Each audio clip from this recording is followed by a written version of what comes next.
രണ്ടാം ഊഴം സിനിമയാകുന്നു. അതിലെ ട്വിസ്റ്റ് എന്താണെന്ന് ഞാൻ പറയാം. എം.ടി. സാറിൻ്റെ മകൾ 2025 ഒരു ഇൻ്റർവ്യൂ കൊടുക്കുന്നു. ആ ഇൻ്റർവ്യൂവിലാണ് മേഡം പറയുന്നത് 2026 രണ്ടാം ഊഴത്തിൻ്റെ ഷൂട്ടിംഗ് നടക്കാൻ ചാൻസ് ഉണ്ട് എന്ന്. അങ്ങനെ അപ്പം സോഷ്യൽ മീഡിയയിലും എല്ലാം വീണ്ടും രണ്ടാം ഊഴം എന്നുള്ള സിനിമയെക്കുറിച്ച് സജീവമാകുന്നു ചർച്ചകൾ. അങ്ങനെ ഇരിക്കുകയാണ് വീണ്ടും അടുത്തൊരു വാർത്ത വരുന്നു. രണ്ടാം ഊഴം എന്ന സിനിമ. അപ്പോൾ ആദ്യം രണ്ടാം ഊഴം എന്ന സിനിമ ചെയ്യാനിരുന്നത് ഒടിയൻ്റെ സംവിധായകനായിരുന്നു. അത് കഴിഞ്ഞ് അത് മാറി.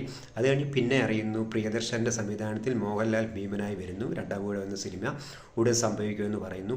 അതും കുറച്ച് ലാഗായി. അതിനെക്കുറിച്ചുള്ള ന്യൂസുകളെല്ലാം വീണ്ടും അപ്രത്യക്ഷമായി. ഇപ്പോഴിതാ 2026 സോഷ്യൽ മീഡിയയിലെല്ലാം പരക്കെ അറിയപ്പെടുന്ന ഒരു ന്യൂസാണ് 2026 രണ്ടാം ഊഴം വീണ്ടും ഷൂട്ടിംഗ് ആരംഭിക്കും എന്നത്. അതിലൊരു ട്വിസ്റ്റ് എന്താണെന്ന് വെച്ചാൽ രണ്ടാം ഊഴം സംവിധാനം ചെയ്യുന്നത് മലയാളികൾ ആരുമല്ല, അത് മലയാളം കടന്ന് നമ്മുടെ സ്വന്തം ഋഷഭ് ഷെട്ടി സംവിധാനം ചെയ്യും എന്നൊരു ന്യൂസാണ് ഇപ്പം പറക്കുന്നത്. നിങ്ങൾക്ക് മനസ്സിലായല്ലോ അല്ലേ? കാന്താരയിലെ നായകൻ. കാന്താര 1ഉം 2ഉം അത് എടുത്തു വെച്ചേക്കുന്ന എത്ര മനോഹരമാണെന്ന് നമുക്കറിയാം.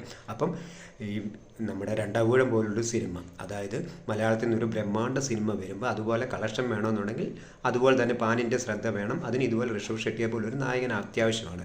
അദ്ദേഹം അത് കിടുക്കനായി ചെയ്യും എന്നതും എല്ലാവർക്കും ഒരു സംശയമില്ലാത്ത കാര്യമാണ്. പക്ഷേ അതിലെ ട്വിസ്റ്റ്, വേറെ ട്വിസ്റ്റ് എന്നാന്ന് വെച്ചാൽ രണ്ടാം ഊഴം ഇതുവരെ ചെയ്യുന്നത് ഭീമനായിട്ട് ലാലേട്ടൻ്റെ പേരാണ് പറഞ്ഞു കേട്ടിരുന്നത്. എന്നാൽ ഋഷഭ് ഷെട്ടി സംവിധായകനായിട്ട് വരുമ്പം അദ്ദേഹം രണ്ടാം ഊഴം എന്ന സിനിമയിലെ മെയിൻ റോൾ ചെയ്യാൻ തീരുമാനിച്ചാൽ, അതായത് ഭീമൻ എന്ന ക്യാരക്ടർ ചെയ്യാൻ തീരുമാനിച്ചാൽ നമ്മുടെ ലാലേട്ടൻ ഔട്ട്. അപ്പോൾ ഋഷഭ് ഷെട്ടി നായകനായിട്ടും സംവിധായകനായിട്ടും വരുവാണെങ്കിൽ ആ സിനിമ വേറൊരു ലെവലായിരിക്കും എന്നതിൽ ഒരു സംശയമില്ല. കാരണം കാന്താര 1ഉം 2ഉം കണ്ട് നമ്മൾ അന്തം വിട്ടിരുന്നതാണ്. അദ്ദേഹം അതിൻ്റെ മുകളിൽ ചെയ്തു വെക്കും രണ്ടാം ഊഴം. അപ്പം മലയാള സിനിമയിൽ നിന്ന് ഒരു വമ്പൻ ബാൻ ചിത്രം വരുമ്പം അതുപോലുള്ളൊരു നായകൻ വേണം എന്നതിൽ ഒരു സംശയമില്ല. പക്ഷെ അതിപ്പോഴും മോഹൻലാൽ ആരാധകർ പേടിക്കേണ്ട. രണ്ടാം ഊഴം എന്ന് പറയുന്ന മഹാഭാരതം ബേസ് ചെയ്തുള്ള കഥയായതുകൊണ്ട് വേറെ ഏതെങ്കിലും ക്യാരക്ടർ ലാലേട്ടന് കിട്ടും. പക്ഷേ രണ്ടാം ഊഴം മോഹൻലാലിന് പകരം അതിലെന്തുകൊണ്ട് യോഗ്യനാണ് ഋഷഭ് ഷെട്ടി ഭീമനായിട്ട് അവതരിപ്പിച്ച സൂപ്പറായിരിക്കുന്നതിൽ ഒരു സംശയമില്ല. എന്താ നിങ്ങളുടെ അഭിപ്രായം? എന്താ നിങ്ങളുടെ അഭിപ്രായം? എന്തെങ്കിലും ഉണ്ടെങ്കിൽ ഒന്ന് കമൻറ്റ് ചെയ്യണം. പിന്നെ രണ്ടാം ഊഴത്തിൽ ലാലേട്ടനെയാണോ അതോ ഋഷഭ് ഷെട്ടിയാണോ നിങ്ങൾക്ക് ഭീമനായിട്ട് കാണാൻ ഇഷ്ടം? അതൊന്ന് കമൻറ്റ് ചെയ്തേക്കണേ. പിന്നെ നമ്മുടെ ചാനലൊന്ന് സബ്സ്ക്രൈബ് ചെയ്യണേ.